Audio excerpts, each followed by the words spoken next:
Films have life of their own. They're universal. They have other meanings, if they have any depth to them at all. This is the most important thing to me besides you. Do you understand? And if I can't do this, then I'm not good for you, and I'm not good for anybody, baby. The American film is one of many and represents a certain time and place. We still can appreciate the films, not really knowing the historical context, but the historical context will always, once you find out, will enrich it. There are a lot of reasons why movies became so important to me. A lot of it had to do with a person who was kept away from participating. I grew up off the Bowery, Houston Street, Prince and Spring. I was very ill all the time, asthma, bronchial, all kinds of problems. And so I was kept in a room and could not participate in anything. I was able to respond emotionally, psychologically to what I saw on the screen and how that related to the world around me. When I started becoming aware of my attraction to cinema, it was a time when you could pretty much study or find pretty much the history of cinema. You could catch up on all the Hollywood pictures that were made, pretty much on television and repertory theaters. You could see the genres, see the different levels of the genre, just feel it out. And foreign cinema. So if you had time, you could chart the history of cinema and you could feel it out. For me, there was no such thing as a genre, really, for me, because when I saw those films growing up in the late 40s all through the 50s, there was no such thing. I mean, they may have been coined film noir from France at the time, but we never read them. We had no idea. They were just movies. Some had a darker feel to them. Others were musicals. We knew what a musical genre. We could tell that. And we could tell a Western. They were silent films, but we never saw them. Silent films are completely gone, and most of them are gone now anyway. But the ones that have survived have been restored, and you can see them, and it's a whole other language. But basically 80%, maybe more, of silent films of America are gone, disappeared. I made my first short films in a college context at Washington Square College, part of New York University at the time. That was the early 60s, 63, 62, 63, 64. Between that, 65 and 72, editing, documentaries, short films, and ultimately independent features, which led to Mean Streets. It was released in 73. Since 73, I've been making films almost steadily, so it's been quite a while. Of course, in the 1970s, in America particularly, we were able to have backing for movies that reflected the nature of the filmmaker themselves. The nature, the philosophy, the attitude, the lack of philosophy, something to say, personality, that sort of thing. Because everything was changing from the studio system, which had been dismantled almost, to the influx of a new generation that was partially raised on cinema, but also literature and art and music and foreign cinema. So that we were able to get support for pictures like that really dealt with something we had wanted to say.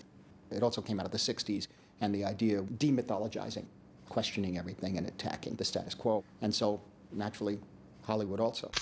The idea of a personal film that encompasses a kind of passion that you're right in what you're saying and you've got to make this picture can go anywhere from Chinatown to Apocalypse Now to Godfather 2 to The Deer Hunter to all of these pictures come out of a certain passion.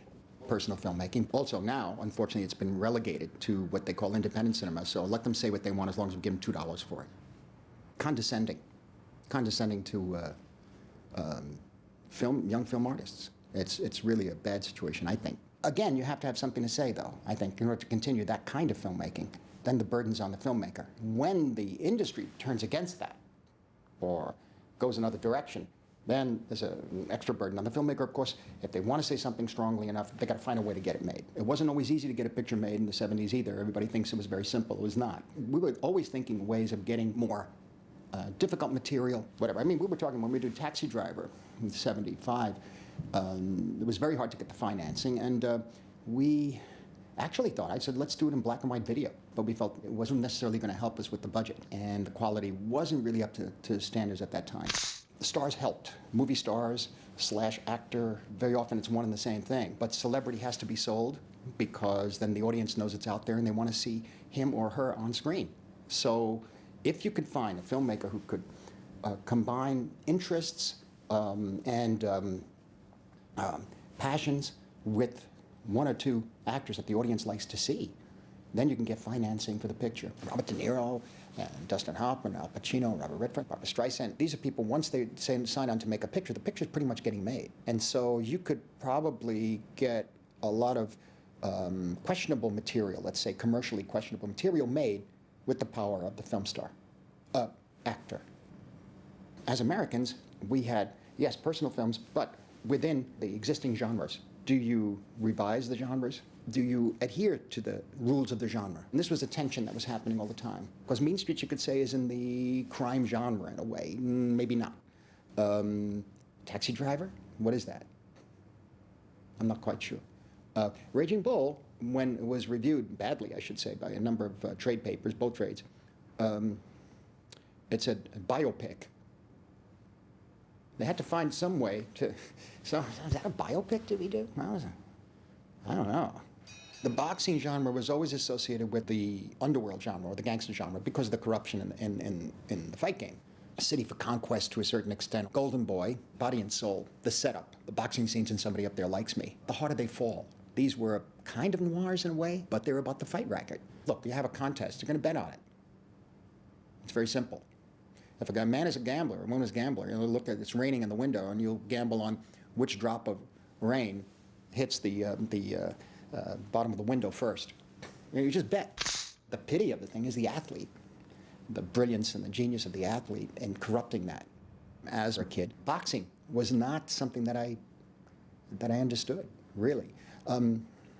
Street fights, yes, I understood that. I saw that happen, but actual boxing, I didn't get it. And one of the reasons I didn't get it at the time, you did not have boxing on television the way we have it now. It was literally a small 9-inch screen, black and white, and was one angle. And I couldn't tell who was fighting whom. And I remember my father and his brothers and everybody standing by the TV and cheering and shouting and betting and that kind of stuff. I couldn't tell what the hell's going on. I didn't understand the dynamic. I didn't understand the power and the nature of what it means to think on your feet that way and the extraordinary physical ability, the athleticism of it.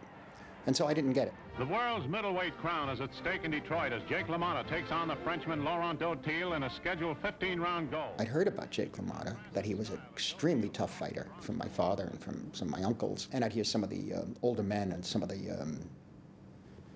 men in the street, shoe parlors and candy stores talk about him. Wasting no time in his final all-out assault on the aspirations of Dautil, LaMotta throws caution to the wind, and down he goes to hear the 10... The first time I really became aware of him, I think, was in The Hustler, where he acted as a bartender, and people pointed out that it's this Jake LaMotta, and he's a real fighter, and and I had seen faces like that in On the Waterfront. Two-Ton Tony Galento, Tammy Mariello, and these guys who looked like my cousins and my uncles. And so it was very natural, and the way they spoke was so strange and interesting. The other element that involved the pictures that I made at the time had to do with where I grew up. We lived in a hallway, basically. And the hallways were really, you got to like them. They were beautiful. If you look at my movies, there's hallways everywhere. And the narrower the hallway, the better. The lighting for me is a naked light bulb in a hallway. After a while, it's depressing, and after a while, you find it beautiful. That's what I saw. That's what I grew up seeing. That was normal to me. That was life. On television or in a newspaper with Eisenhower playing golf, that was ancient. That was Mars. The way I saw things was the Bowery, Catholic Cathedral next door, the St. Patrick's Cathedral, and neighborhood life, the good and the bad of that. Michael Chapman, he understood that immediately. Chapman, he was called the poet of cinematography. It's just amazing with his work. Also, as a man who was not afraid of referencing Vermeer to Roger Corman. Roger Corman, Anthony Mann, John Ford, Renaissance, and Godard. He understood. And so we could take these references and move and shuffle and shift and come up with our own look. And that's Taxi Driver and to a certain extent Last Waltz, because he was the main cinematographer there. And, of course, on Raging Bull, which was the first time he shot black and white. I would have hoped to continue making pictures for this amount of time, but there were several periods after the making of Raging Bull where I decided that pretty much I don't really want to make features anymore, and to explore documentaries, explore longer forms in television, the elements of religious subject matter or spiritual subject matter. There were times I wondered how much more I could really do, or what I'd be interested in doing. A lot of it, particularly in the documentaries I'm making, are exploring those other areas, because the documentary is free form. The narrative is different from what an audience expects from a commercial narrative, a narrative commercial film, or even a narrative independent film. Documentaries, you could open up and do anything. My attraction to cinema, it opened me up to other cultures and other ways of thinking, which I think is very important for America and for the world, really. Therefore, I find that I keep going back to making pictures.